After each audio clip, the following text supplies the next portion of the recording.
Hello friends, स्वागत है आप सभी लोगों का। आज हम लोग देखेंगे सीटेट 2026 के सीडीपी के टॉप 20 क्वेश्चन जो हर एक एग्जाम में रिपीट हो रहे हैं। और दूसरी चीज़ है, ये टॉप 20 क्वेश्चन नहीं है, ये पूरा सिलेबस कवर करता है। हर एक टॉपिक से जो है कुछ न कुछ क्वेश्चन लिए गए हैं पूरे सिलेबस से। चलिए देखते हैं ज़बरदस्त तरीका से। और आप जो है ये वीडियो को पूरा अंतिम तक देखिएगा, ज़्यादा लंबा तो नहीं होगा, लेकिन यहाँ से जो आपको आउटकम मिलेगा वो बहुत ही तगड़ा होगा, एग्जाम में पूरी काम देगा। यहाँ पर हम लोग कवर करेंगे बाल विकास, अधिगम, बुद्धि, व्यक्तिगत भिन्नता, समावेशी शिक्षा, प्रेरणा, मूल्यांकन, रचनावाद दृष्टिकोण, कंस्ट्रक्टिज्म वाला जो दृष्टिकोण रहता है जिसमें बालक खुद ज्ञान निर्माण करते हैं, जिसमें प्याजे, वाइगोस्की, कोलबर्ग को पढ़ेंगे हम लोग, और भाषा विकास को भी देखेंगे। आइए समझते हैं जबरदस्त तरीका से। सब एग्जाम लेवल होगा, एक क्वेश्चन से आप जो है सबो क्वेश्चन बना सकते हैं, ये आपको ध्यान रखना है। तो ये 20 क्वेश्चन नहीं, पूरा समझिए सिलेबस है। पहला अगर हम लोग क्वेश्चन की बात करें तो बाल विकास के सिद्धांत से लिया गया है। क्वेश्चन पूछ रहा है कि बाल विकास के संदर्भ में निम्नलिखित में कौन सा कथन सर्वाधिक उपयुक्त है। सबसे उपयुक्त कथन बताना है तो आपको 4 ऑप्शन दिए गए हैं। सभी बच्चों का विकास बिल्कुल समान गति से नहीं होता है, ये गलत है, क्योंकि हर एक बालक का विकास जो है की गति अलग अलग होती है। आप देखते होंगे कोई बालक जल्दी बोलने लगता है, किसी को समय लगता है, कोई जल्दी चलने लगता है, कोई देरी से चलेगा। तो ये तमाम चीज़ें हैं। दूसरा है, विकास केवल वंशानुक्रम से निर्धारित होता है। बिल्कुल नहीं, केवल वंशानुक्रम से निर्धारित नहीं होगा, वातावरण का भी रोल रहता है। तो ये गलत हो गया। विकास एक सतत प्रक्रिया है तथा जो है इसकी गति में व्यक्तिगत अंतर हो सकता है। बिल्कुल सही है। विकास कैसी है? सतत प्रक्रिया है। कोई भी व्यक्ति का डेवलपमेंट जीवन भर चलते रहता है, ये ध्यान रखना। एक छोटा बच्चा हो वो भी कुछ न कुछ चीज़ें उसके अंदर परिवर्तन आते रहती है, शारीरिक परिवर्तन, चाहे भाषाई, मानसिक, संज्ञानात्मक, सांवेगिक, यहाँ पर मानसिक परिवर्तन, नैतिक, तमाम चीज़ें जो है किसी न किसी रूप में अंतर आते रहता है हर एक व्यक्ति में। तो एक छोटा बालक है तो वो भी कुछ न कुछ उसके अंदर परिवर्तन आ रहा है। एक वृद्ध व्यक्ति है उनके अंदर भी आ रहा है। तो विकास क्या है? सतत प्रक्रिया है, जन्म से लेकर मृत्यु तक चलते रहता है, कंटिन्यूअस प्रोसेस है। इसकी गति जो है, इसकी गति में व्यक्तिगत अंतर हो सकता है, बिल्कुल हो सकता है। हम ये चीज़ जानते हैं कि कोई बालक क्या कर रहा है, जल्दी लंबा हो जाता है। आप देखते हैं किसी को समय लगता है, कोई जल्दी बोलने लगता है, किसी को समय लगता है। तो ये कैसे हो रही है? ये हो रही है आपको व्यक्तिगत भिन्नता के कारण और व्यक्तिगत गति के अंतर के कारण। तो सी ऑप्शन बेहतर है। थोड़ा सा विकास को हम समझेंगे। विकास वे प्रक्रिया है जिसके तहत किसी भी व्यक्ति का शारीरिक, मानसिक, भावनात्मक, नैतिक, सामाजिक तमाम परिवर्तन होते हैं। तो विकास कैसा हो गया? बहुआयामी हो गया, यानी कि बहुत सारे चीज इसमें है, डायमेंशन है इसके, मल्टी डायमेंशनल हो गए और एक दूसरे से कनेक्टेड होते हैं। जैसे आपका शारीरिक विकास सही हुआ तो मानसिक विकास सही होगा, भावनात्मक सही होगा, तो एक दूसरे से जुड़े हुए हैं। तो ये चीज़ हमने देखा। विकास सतत प्रक्रिया है, क्रमिक प्रक्रिया है, एक सीक्वेंस में होता है डेवलपमेंट। जैसे बालक, छोटा बच्चा को देखते हैं तो पहले बैठना सीखेगा, फिर खड़ा होना सीखेगा, फिर चलना सीखेगा, फिर दौड़ना सीखेगा। चाहे कहीं की भी बालक उठा लीजिए, यही क्रम को फॉलो करेगा। तीसरा बहुआयामी, अभी हमने बताया कि इसके बहुत सारे आयाम होते हैं डेवलपमेंट के, शारीरिक विकास, मानसिक, भावनात्मक, नैतिक, सामाजिक, तमाम चीज़ें। तो ये चीज़ें हैं और प्रत्येक बच्चे की विकास की गति अलग हो सकती है, ये इम्पोर्टेंट है। एक बात और जान लीजिए, जो आपका शारीरिक विकास होता है जिसे हम नाप तौल माप तमाम चीज़ें कर सकते हैं, वो आपका ग्रोथ के तहत आएगा। लेकिन डेवलपमेंट जो है, ग्रोथ जो है डेवलपमेंट का एक छोटा पार्ट है, यानी ग्रोथ व्यापक है और डेवलपमेंट व्यापक नहीं है। अब है यहाँ पर क्या उदाहरण में समझेंगे। एक बच्चा जल्दी बोलना सीख सकता है जबकि दूसरा बच्चा उसी उम्र में बेहतर मोटर कौशल दिखा सकता है। तो ये व्यक्तिगत भिन्नता है। विकास जो है निरंतर, क्रमबद्ध और व्यक्तिगत होता है। ये चीज़ खत्म हुआ विकास को लेकर चीज़ें। अब प्याजे आ जाते हैं। प्याजे के संज्ञानात्मक विकास का सिद्धांत, इन्होंने जो है कोग्निटिव डेवलपमेंट थ्योरी दिया है। पहला प्रश्न यहीं से प्रश्न पूछ रहा है कि एक बच्चा यह समझता है कि लंबे और पतले गिलास में पानी की मात्रा छोटे और चौड़े गिलास से अधिक है, ठीक है, जबकि दोनों में समान मात्रा में पानी डाला जाता है। यह बच्चा प्याजे के किस चरण में है? तो ये संरक्षण की भावना विकसित नहीं हुई है बालक में। बालक को ये नहीं पता चल रहा है, केवल वो बाहरी आवरण को देख रहा है, अंदर के चीजों को नहीं समझ पा रहा है। तो ये होता है क्या चीज, पूर्व संक्रियात्मक अवस्था की आयु के बालक होते हैं। 2 से 7 वर्ष के बालक को जब आप 2 गिलास में पानी दीजिएगा तो वो बड़का गिलास चूज करेगा। तो ये चीजें हैं। तो ये आपको क्या हो जाएगा, ये आपको हो जाएगा पूर्व संक्रियात्मक अवस्था, प्री ऑपरेशनल स्टेज। थोड़ा सा तीनों अवस्थाओं चारों को देख लेंगे। संवेदी गामक अवस्थाओं, ये ऑब्जेक्ट परमानेंस इसमें रहता है 0 से 2 वर्ष के बालक।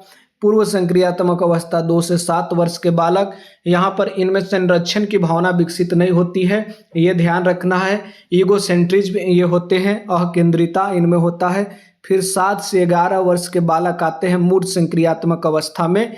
ये पता कर सकते हैं कि गिलास दोनों गिलास में बराबर पानी है। तो ये चीजें हो जाएगा। तो मूर्त चीजों को ये सही गलत का तर्क करने लगते हैं मूर्त संक्रियात्मक अवस्था में। ये ध्यान रखना, पूर्व संक्रियात्मक अवस्था में भाषाई विकास तेजी से होता है। और एक आता है औपचारिक संक्रियात्मक अवस्था, जो कि 11 प्लस का है पियाजे के अनुसार। 11 वर्ष या उससे प्लस के आयु के बालक जो कि अमूर्त चिंतन करने लगते हैं। तो ये अवस्था थी इनकी। आइए थोड़ा सा समझेंगे। पूर्व संक्रियात्मक अवस्था लगभग 2 से 7 वर्ष की होती है। इस अवस्था में अक्सर बच्चे जो है कंस्ट्रक्शन करता है, अर्थात किसी वस्तु के केवल एक प्रमुख विशेषता पर ध्यान देता है। जैसे प्रमुख विशेषता पर ध्यान दे रहा है बालक, गिलास का जो है क्या है, लंबाई। अब है यहाँ पर अगला है कि समान पानी आकार अलग है गिलास का है, तो बच्चा बड़ा गिलास को चूज करेगा। अब ये चीज हम बता दिए हैं। 0 से 2 संवेदी, 2 से 7 पूर्व, 7 से 11 मूर्त संक्रियात्मक और 11 प्लस औपचारिक। पियाजे खत्म। वाइगोस्की आ जाते हैं। वाइगोस्की को थोड़ा सा समझ लेंगे। वाइगोस्की के अनुसार शिक्षक के सबसे प्रभावी भूमिका क्या होगा। वाइगोस्की के अनुसार शिक्षक की सबसे प्रभावी भूमिका क्या होगा, एक टीचर क्या करेगा। वाइगोस्की मनोवैज्ञानिक हैं, इन्होंने समाज, थोड़ा सा समझ लीजिए वाइगोस्की को। इन्होंने जो है समाज और संस्कृति को इम्पोर्टेंस दिया है। ये मानते हैं कि कोई बालक किसी चीज को सीखता है तो वो समाज से इंटरकनेक्ट करके भाषा के माध्यम से सीखता है। तो भाषा, समाज, संस्कृति को इम्पोर्टेंस देने वाले वाइगोस्की हैं। तो अब समझिए, बच्चा को उसकी वर्तमान क्षमताओं से थोड़ा आगे बढ़ने के लिए सहायता देना। एक और अवधारणा इनकी है, अवधारणा है जेडपीडी की, zone of proximal development. ZPD की अवधारणा ये वाइगोस्की का है। ये निकट विकास क्षेत्र होता है जिसमें बालक किसी कार्य को खुद करता है और किसी के सहायता से करता है। तो इसी के बीच के क्षेत्र को हम लोग कहते हैं। तो यहाँ पर टीचर क्या कर रहा है, सहायता दे रहा है थोड़ा हार्ड काम करने के लिए। तो वो जेडपीडी का उदाहरण है। वाइगोस्की का महत्वपूर्ण विचार जेडपीडी है। यह उस अंतर को दर्शाता है जो बच्चा खुद से करेगा, किसी प्रश्न को बनाएगा और टीचर के सहायता से बनाएगा। ये चीजें है। बच्चा केवल 2 अंक का जोड़ कर सकता है, शिक्षक संकेत देकर 3 अंक का जोड़ करवाता है। तो ये जेडपीडी है वाइगोस्की के अनुसार। जेडपी एस्केप फोल्डिंग है, थोड़ा एस्केप फोल्डिंग है, ध्यान रखना है, जिसे हम लोग पाड़ भी कहते हैं या सहारा देना कहते हैं, ध्यान रखना है। ये अस्थायी सहायता होता है। जब बालक सीख लेगा तो खुद से वो करने लगेगा, फिर टीचर बताना छोड़ देगा। वाइगोस्की खत्म हुए, कोलबर्ग आ गए हैं। इनके नैतिक विकास के सिद्धांत इन्होंने दिया है, मोरल डेवलपमेंट थ्योरी। ये बताते हैं कि बालक का जो है नैतिकता जो है अलग अलग स्तरों पर अलग अलग रूप से डेवलपमेंट होती है। एक विद्यार्थी केवल इसलिए नियम का पालन करता है क्योंकि उसे दंड मिलने का डर है। कोलबर्ग के अनुसार यह जो है किस स्तर से संबंधित है। तो कोलबर्ग ने नैतिक विकास का सिद्धांत दिया, हम जान रहे हैं। और ये अलग अलग आयु वर्ग में बांटते हैं बालकों को, और उनकी नैतिकता उसी आयु वर्ग के अनुसार होता है। आइए समझें। एक है पूर्व पारंपरिक स्तर, एक होता है पारंपरिक स्तर, एक होता है उत्तर पारंपरिक स्तर। तो 3 स्तर में इन्होंने नैतिकता को बांटा है। पूर्व पारंपरिक स्तर में छोटे बालक आते हैं। यहाँ पर छोटे बालकों को आप क्या कीजिएगा, टॉफी दे दीजिएगा, चाहे डांट दीजिएगा, तो वैसा वो व्यवहार नहीं कर रहा है। तो वो दंड और पुरस्कार से बचने के लिए या पाने के लिए जो है अपना नैतिकता दिखाता है, बाकी कोई मतलब नहीं है। दूसरा आता है पारंपरिक स्तर। इसमें क्या होता है, बालक अच्छा बच्चा बनने के लिए और समाज के नियम पालन वगैरह करने के लिए नैतिकता दिखाता है। इसको कह दीजिएगा वेरी गुड, तो वो उस काम को करने लगेगा। तीसरा है उत्तर पारंपरिक स्तर। इसमें क्या होता है, अपने समझ के अनुसार यहाँ पर बालक नैतिकता दिखाता है, तो ये सबसे उच्च स्तर की नैतिकता है, ये आपने समझा। अब पूर्व पारंपरिक स्तर पर बच्चा नैतिकता को मुख्यतः दंड और पुरस्कार के आधार पर समझता है। याद रखें, पनिशमेंट वाला जो सिस्टम है, प्री कॉन्वेंशियल स्टेज वाला बालक इसमें होते हैं। खत्म हो गए कोलबर्ग। अब आते हैं बुद्धि और अधिगम, यानी इंटेलिजेंस और लर्निंग, थोड़ा समझेंगे। कक्षा में एक बच्चा गणित में कमजोर है लेकिन संगीत और चित्रकला में अत्यंत अच्छा प्रदर्शन करता है। शिक्षक को क्या निष्कर्ष निकालना चाहिए? ठीक है, एक बालक क्लास में पढ़ रहा है, वो गणित में कमजोर है लेकिन वो संगीत और चित्रकला में अच्छा प्रदर्शन कर रहा है, तो शिक्षक क्या करेगा? शिक्षक बच्चा को कम बुद्धिमान मानेगा? ऐसा नहीं। अभी हम पढ़ेंगे गार्डनर को, हार्वर्ड गार्डनर बहुबुद्धि सिद्धांत को। तो बच्चा कम बुद्धिमान है, ये नहीं है। बच्चा की बुद्धि केवल गणित से निर्धारित होती है, ये भी नहीं है। अब यहाँ पर इम्पोर्टेंट ये है, यहाँ पर इम्पोर्टेंट है कि बच्चा में अलग अलग क्षमताएं हो सकती है। ठीक है, अभी बहुबुद्धि सिद्धांत पढ़ेंगे तो पता चलेगा कि हर एक व्यक्ति में अलग अलग बुद्धियां होती है, अलग अलग क्षमताएं होती है। गार्डनर ने मल्टीपल इंटेलिजेंस थ्योरी दिया है, बहुबुद्धि सिद्धांत। गार्डन में बहुत सारे पेड़ पौधे हैं तो बहुत सारी बहुबुद्धि सिद्धांत दिया इन्होंने। इनके अनुसार ये कहते हैं कि हर एक व्यक्ति में अलग अलग क्षमताएं होती है। इन्होंने संगीतात्मक बुद्धि बताया है, तार्किक गणितीय बुद्धि बताया है, दृश्य स्थानिक बुद्धि बताया है, शारीरिक गतिबोध बुद्धि बताया है, भाषाई बुद्धि बताया है, अंतः व्यक्तित्व बुद्धि इत्यादि बताया है। यहाँ पर शिक्षक क्या करेगा? शिक्षक को बच्चों की कमियों के बजाय उसकी क्षमताओं और विधियों को पहचानना चाहिए, ये ध्यान रखना है। तो हम ये जान रहे हैं कि हर एक व्यक्ति में अलग अलग क्षमताएं, अलग अलग बुद्धि होती है। तो टीचर को क्या करना चाहिए? टीचर क्या करेगा? बच्चे के अलग क्षमताएं हो सकती है, इसको पहचानेगा, उसको बाहर निकालने का मौका देगा। तो ये चीज़ें हैं। यहाँ पर जो है संगीतात्मक बुद्धि किसमें होगा? गायक वगैरह हो गए उनमें। शारीरिक गतिमय बुद्धि किसमें होगा? प्लेयर वगैरह। भाषाई बुद्धि जो है पोएट, कवि जो है कहानीकार इत्यादि हो गए, उसमें भाषाइक बुद्धि होगा। अंतः व्यक्तित्व बुद्धि पॉलिटिशियन, टीचर इत्यादि में होता है। अंतः व्यक्तित्व बुद्धि आपको खुद को समझने वाले जैसे साधु संत महात्मा में होगा। तो ये चीज़ें हैं। काम खत्म हुआ। अब आते हैं, सब बालक एक दूसरे से अलग हैं, अद्वितीय हैं, स्पेशल है। तो व्यक्तिगत भिन्नताओं को देखते हैं। इंडिविजुअल डिफरेंस क्वेश्चन पूछता है। ये एक क्वेश्चन है, इससे हजारों क्वेश्चन बनेंगे, ये ध्यान रखना है जितना चीज़ हम बोल रहे हैं। कक्षा में सभी विद्यार्थी को एक ही विधि से पढ़ाने के बावजूद कुछ विद्यार्थी अच्छा प्रदर्शन नहीं कर रहे हैं। ठीक बात है। अब क्या हो रहा है कि कक्षा चल रहा है और टीचर क्या कर रहा है? एक तरीके से सभी विद्यार्थी को पढ़ा रहा है, तो कुछ विद्यार्थी अच्छा प्रदर्शन नहीं कर रहे हैं। सबसे उपयुक्त शिक्षण प्रतिक्रिया क्या होगा? टीचर क्या कर सकता है इसमें? तो हम पहले ही जाने हैं इन चीज़ों का कि हर एक व्यक्ति अपने आप में अलग होता है, विशेष होता है। सीखने की जो है गति अलग होगी, रुचि अलग होगी। तो शिक्षण का तरीका भी तो अलग होना चाहिए। विद्यार्थियों के व्यक्तिगत आवश्यकताओं के अनुसार शिक्षण विधि अपना जो है शिक्षण में विविधता लाना चाहिए टीचर को। बच्चे में अंतर हो सकती है रुचि में, कोई गणित पढ़ता है तो कोई साइंस, तो कोई आर्ट्स, तो कोई संगीत, कोई चित्रकला, तो अलग अलग रुचि है। सीखने की गति अलग है, कोई धीरे सीखता है, कोई तेजी से सीखता है। अब सबकी भाषा अलग है, अनुभव अलग है, क्षमता अलग है, सामाजिक और सांस्कृतिक पृष्ठभूमि अलग है। तो टीचिंग मेथड भी तो अलग होना चाहिए। ये है। काम खत्म, ये हो गया। अब आते हैं समावेशी शिक्षा से रिलेटेड प्रश्न पूछता है। समावेशी शिक्षा ऐसा शिक्षा है जहां पर हर एक तरह के बालक आपको एक ही छत के नीचे पढ़ते हुए दिखेंगे, चाहे वो सामान्य बालक हो, चाहे दिव्यांग बालक हो, चाहे विशेष किसी भी जाति धर्म समूह से आते हो, सब एक साथ पढ़ते हैं। तो समावेशी शिक्षा का सबसे उपयुक्त अर्थ क्या है? ऑप्शन आइए। दिव्यांग बच्चों के लिए अलग विद्यालय नहीं, जब समावेशी है तो एक साथ पढ़ना है, तो अलग कहाँ। सभी बच्चों को उनकी विविध आवश्यकताओं के अनुसार एक साथ सीखने का अवसर देना, ये सबसे बेहतर ऑप्शन है। बी ऑप्शन हो गया। इंक्लूसिव एजुकेशन, सभी बच्चों की सहभागिता, शिक्षण को आवश्यकता के अनुसार सहायक उपकरण, अनुकूलन सामग्री, पीयर सपोर्ट, गतिविधि आधारित शिक्षण उपयोग करना चाहिए समावेशी शिक्षा में। खत्म समावेशी शिक्षा। अगला आता है अधिगम एवं रचनावादी दृष्टिकोण, लर्निंग ठीक है, लर्निंग मतलब सीखना, किसी चीज को आप सीखते हैं। तो रचनावादी दृष्टिकोण सीखने को क्या कहता है? कंस्ट्रक्टिज्म।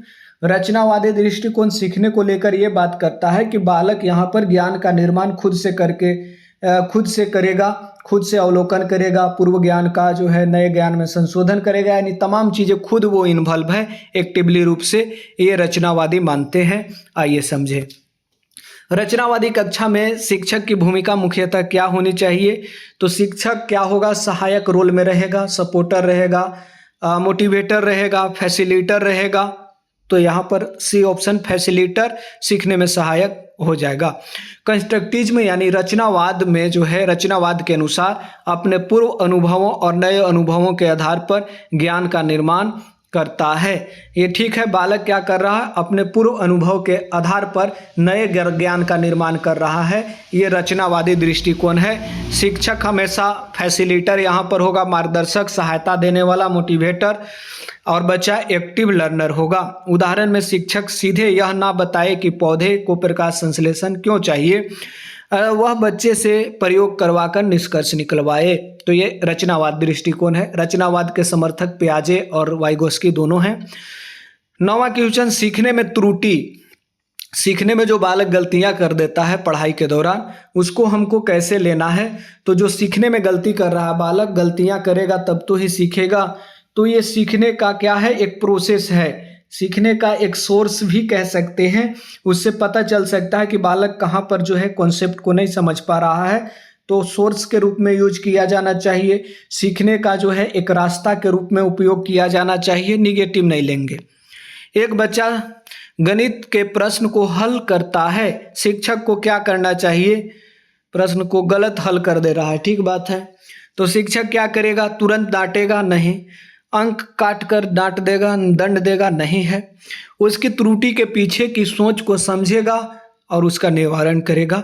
तो उपचारात्मक और निदानात्मक शिक्षण होगी यहाँ पर। सीटेट कॉन्सेप्ट देखें। बच्चे की गलती सीखने की प्रक्रिया का महत्वपूर्ण संकेत है।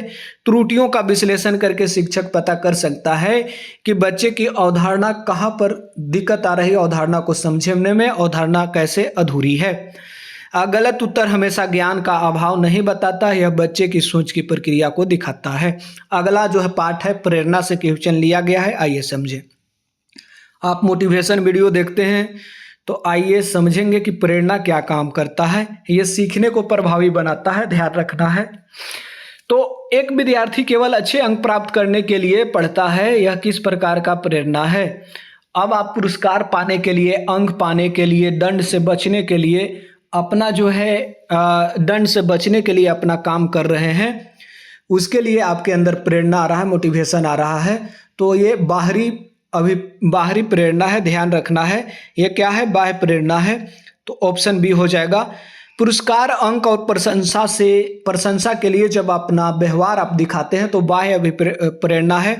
और जो है विषय में रुचि, सीखने का आनंद, ये आंतरिक प्रेरणा है। जैसे आप इसलिए सीडीपी पढ़ रहे हैं ताकि आपको सीडीपी पढ़ने में मजा आता है, तो ये आंतरिक प्रेरणा हो जाएगा। शिक्षक को क्या करना चाहिए? केवल पुरस्कार पर निर्भर रहने के बजाय बच्चों में सीखने के आंतरिक रुचि विकसित करनी चाहिए। अगला है पाठ भाषा एवं चिंतन, यानी लैंग्वेज और थिंकिंग से रिलेटेड है। एक बच्चा किसी समस्या को हल करते समय स्वयं से धीरे धीरे बोलता है, ठीक है, खुद से बोल रहा है वो। वाइगोस्की के दृष्टिकोण से इसे कैसे समझा जाएगा? वाइगोस्की के दृष्टिकोण से इसे कैसे समझा जाएगा? कोई बालक क्या कर रहा है? किसी समस्या को, कोई क्वेश्चन बना रहा है और स्वयं में धीरे धीरे क्या कर रहा है? बोल रहा है, बुदबुदा रहा है। तो इसे कैसे समझेंगे? वाइगोस्की के दृष्टिकोण से। यह जो है आत्मनियमन और चिंतन में सहायक हो सकता है। ये वाइगोस्की के अनुसार ये प्राइवेट स्पीच है, जिसमें बालक खुद से बात कर रहा है। बच्चे का सेल्फ रेगुलेशन और समस्या समाधान में सहायक हो सकती है। बच्चा खुद बोलता है, अपनी गतिविधियों को नियंत्रित करता है और समस्या हल करता है। अब अगला पार्ट आता है, मूल्यांकन आधारित प्रश्न पूछे जाते हैं। तो आइए समझते हैं। शिक्षण के दौरान शिक्षक लगातार विद्यार्थियों की प्रगति जांच करता है। शिक्षण के दौरान जब प्रगति जांच हो रही है तो फॉर्मेटिव असेसमेंट हो जाएगा। इसमें क्या है? और उसी के आधार पर अपने शिक्षण रणनीति बदलता है। यह किस प्रकार का मूल्यांकन है?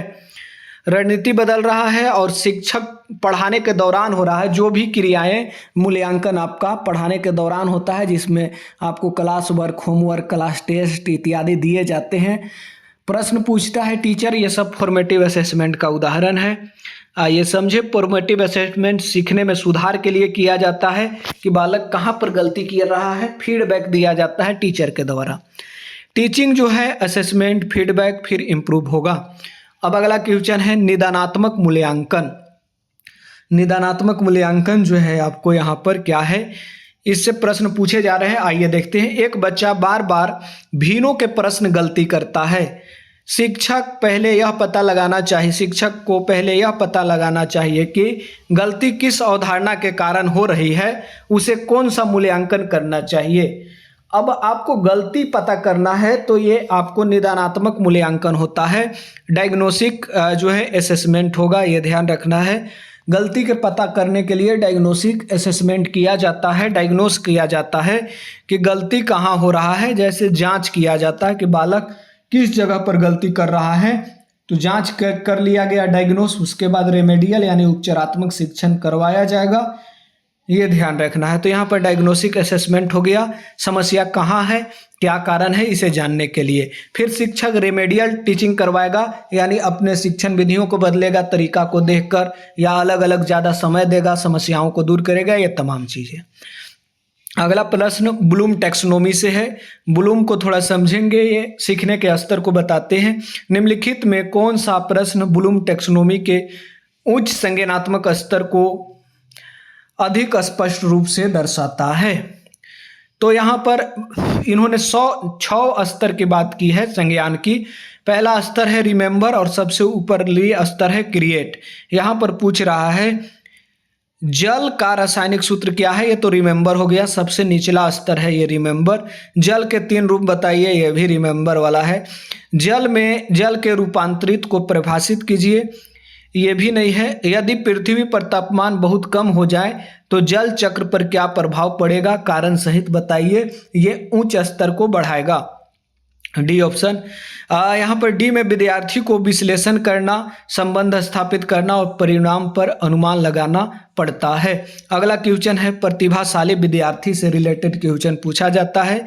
तो कह रहा है कक्षा में एक विद्यार्थी पाठ्यक्रम की सामग्री को बहुत जल्दी समझ लेता है, ठीक है, और लगातार नए प्रश्न पूछता है। शिक्षक को क्या करवाना चाहिए, उसे बाकी बच्चों से अधिक वही प्रश्न करवाने चाहिए? नहीं, वो प्रश्न तो वो बना ले रहा है तो क्यों करवाएंगे वो। उसी को खाली बैठने देना चाहिए? नहीं, उसे चुनौतीपूर्ण और समृद्ध गतिविधियां देना चाहिए, तब उसका जो है नॉलेज बाहर निखरेगा। तो सी ऑप्शन। यहाँ पर गिफ्टेड लर्नर केवल अधिक मात्रा में कार्य नहीं बल्कि जो है अधिक चुनौतीपूर्ण और गहन कार्य देना चाहिए। उदाहरण में परियोजना, खोजपरक गतिविधि, समस्या समाधान, स्वतंत्र अनुबंधन। अब अगला जो है पार्ट आता है जिसमें अधिगम और पूर्व ज्ञान। बालक क्या करते हैं, जब विद्यालय पहुंचते हैं तो घर से कुछ ज्ञान लेकर, कुछ चीज़ों के बारे में जानकारी लेकर विद्यालय पहुंचते हैं, तो वो अधिगम पर क्या प्रभाव डालती है, इस पर क्वेश्चन आते हैं। तो आइए देखें हैं। पूर्व ज्ञान को जो है साधन के रूप में ही लेना है। पूर्व ज्ञान के माध्यम से ही बालक नए ज्ञान का निर्माण करते हैं। रचनावादी दृष्टिकोण।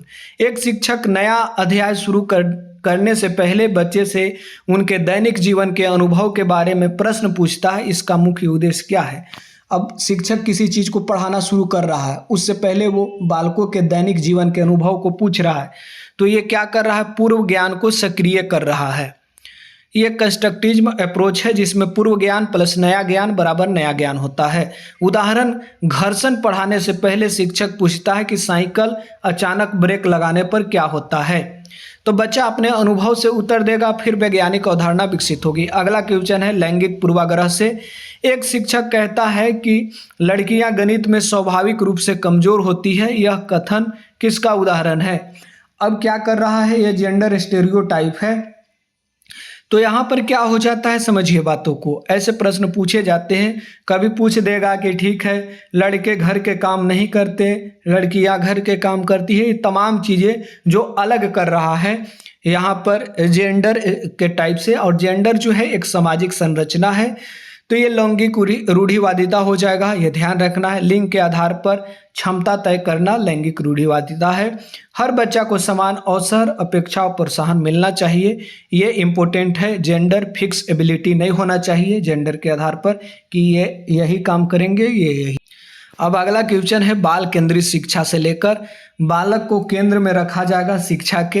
बाल केंद्रित कक्षा की सबसे महत्वपूर्ण विशेषता क्या है? तो बालक के क्या हो जाएगा, बच्चा सक्रिय रूप से सीखने की प्रक्रिया में भाग लेगा, तो बालक केंद्र में है। लर्नर सेंटर क्लासरूम में बच्चे क्या करेंगे, प्रश्न पूछेंगे, चर्चा करेंगे, प्रयोग करेंगे, समस्या हल करेंगे, अपने अनुभव साझा करेंगे। अगला अधिगम और सामाजिक संदर्भ से रिलेटेड है कि समाज से माध्यम से भी बालक क्या करता है, अधिगम करता है, सीखता है किसी चीज को। एक बच्चा अपने सहपाठी के साथ मिलकर ऐसी समस्या हल कर लेता है जिसे वह अकेले नहीं कर पा रहा था, यह किस विचार को सबसे अच्छी तरह दर्शाता है? तो ये सामाजिक अंतःक्रिया को दर्शाता है। समाज से इंटरकनेक्ट करके बालक सीख लिया है। ये वाइगोत्स्की का सिद्धांत भी है कि बालक क्या करता है, समाज से इंटरकनेक्ट करके सीखता है, इसलिए इन्होंने सामाजिक सांस्कृतिक सिद्धांत दिया है। पीयर लर्निंग, सहयोगात्मक अधिगम, चर्चा, ज्ञान निर्माण इत्यादि शामिल है। अगला क्वेश्चन, शिक्षक का सर्वोत्तम भूमिका क्या है? इससे रिलेटेड प्रश्न पूछता है कि टीचर हमेशा क्या होना चाहिए, मार्गदर्शक ही होना चाहिए। बच्चा सक्रिय लर्नर होना चाहिए, ये इंपॉर्टेंट बात है। एक कक्षा में विद्यार्थी की क्षमता और सीखने की गति अलग अलग है, ठीक बात है। अलग अलग गति हम जान रहे हैं, अलग विद्यार्थी है, अलग अलग गतियां भी उनकी होती है, अलग अलग इंटरेस्ट होता है। निम्न में कौन सी रणनीति सीटेट के बाल केंद्रित और समावेशी दृष्टिकोण के सबसे अधिक अनुरूप है? तो ये बच्चों की विविध आवश्यकताओं के अनुसार विभिन्न गतिविधियां, सहयोग और मूल्यांकन का अवसर देना, ये सबसे अच्छा तरीका है। थोड़ा सा कॉन्सेप्ट समझेंगे। एक प्रभावी शिक्षक हम किसे कहेंगे? जो बालकों के व्यक्तिगत भिन्नताओं को स्वीकार करे कि हर एक बालक एक साथ एक जैसे नहीं सीख सकते हैं, अलग अलग क्षमताएं हैं, उनका रुचि अलग है, तो शिक्षण विधि अलग होगा। इंक्लूसिव क्लासरूम बनाए, समावेशी क्लासरूम, चाइल्ड सेंटर टीचिंग करवाएं, बच्चा के क्षमता, इंटरेस्ट इत्यादि के अकॉर्डिंग। फॉर्मेटिव असेसमेंट करें जो सालों भर होते रहता है। फीडबैक दे, कंस्ट्रक्टिव लर्निंग को बढ़ावा दे, तो ये इम्पोर्टेंट है। थोड़ा सा हम विषयों को क्विक रिवीजन करेंगे। पहला है बाल विकास। विकास सतत क्रमिक बहुआयामी प्रक्रिया है। सभी बच्चे का विकास की गति समान नहीं होती है। विकास बराबर निरंतरता, क्रमबद्ध और व्यक्तिगत भिन्नताएं। पियाजे है जो है 4 अवस्था बताए हैं, 0 से 2, 2 से 7, 7 से 11, 11 प्लस संवेदी, पूर्व मूर्त और औपचारिक संक्रियात्मक। कंजर्वेशन की समझ जो है मूर्त संक्रियात्मक अवस्था में आ जाती है, ये ध्यान रखना है। वाइगोत्स्की जो है जेडपीडी की बात किए हैं। अब बच्चा सहायता से जो कर सकता है उसे जेडपीडी, निकट विकास क्षेत्र। एस्केप फोल्डिंग की बात किए हैं, बच्चों को सीखने में अस्थायी सहायता, जैसे बालक प्रश्न नहीं बना रहा है तो हिंट्स दिया टीचर, प्रश्न बनाने लगा। सामाजिक अंतःक्रिया अधिगम में महत्वपूर्ण है, वाइगोत्स्की मानते हैं। वाइगोत्स्की जेडपीडी, एस्केप फोल्डिंग और सोशल इंटरेक्शन को जोड़ दिया है। कोलबर्ग नैतिक विकास के 3 स्तर बताए हैं, पूर्व परंपरागत स्तर, परंपरागत और उत्तर परंपरागत। दंड के दर से नियम मानना, ये पूर्व परंपरागत स्तर के बात है, छोटे बच्चे करते हैं। गार्डनर जो है मल्टीपल इंटेलिजेंस का थ्योरी दिया है। बुद्धि केवल एक क्षमता नहीं, भाषाई, तार्किक, संगीतमय, दृश्यानिक, शारीरिक गतिबोध, अंतः व्यक्तित्व आदि जो है क्षमताएं महत्वपूर्ण है। हर बच्चे की क्षमता अलग हो सकती है। व्यक्तिगत भिन्नता से रिलेटेड प्रश्न में क्या था, बच्चे की रुचि, क्षमता, सीखने की गति, भाषा और अनुभव में अंतर हो सकता है। शिक्षक को विविध शिक्षण विधियों का प्रयोग करना चाहिए, बच्चा की तुलना नहीं करना चाहिए, व्यक्तिगत आवश्यकता के अनुसार शिक्षण करवाना चाहिए। समावेशी शिक्षा में क्या है, सभी बच्चों को साथ सीखने में भाग लेना का अवसर देना चाहिए। दिव्यांगता, भाषा, सामाजिक पृष्ठभूमि और क्षमता के आधार पर भेदभाव नहीं करना चाहिए। इंक्लूसिव एजुकेशन, सभी के लिए शिक्षा है। रचनावादी दृष्टिकोण, बच्चा ज्ञान के निर्माण में सक्रिय भूमिका निभाता है। पूर्व ज्ञान, नया ज्ञान बराबर नया ज्ञान होगा, पूर्व ज्ञान और नया अनुभव बराबर नया ज्ञान। शिक्षक फैसिलिटर का रोल में होगा शिक्षार्थी एक्टिव लर्नर। बच्चे जो गलतियां करते हैं तो गलतियां को केवल असफलता नहीं मानिए, सीखने का माध्यम मानिए। त्रुटि से बच्चे की सोच अवधारणा को समझा जा सकता है। गलती निदान का अवसर देता है।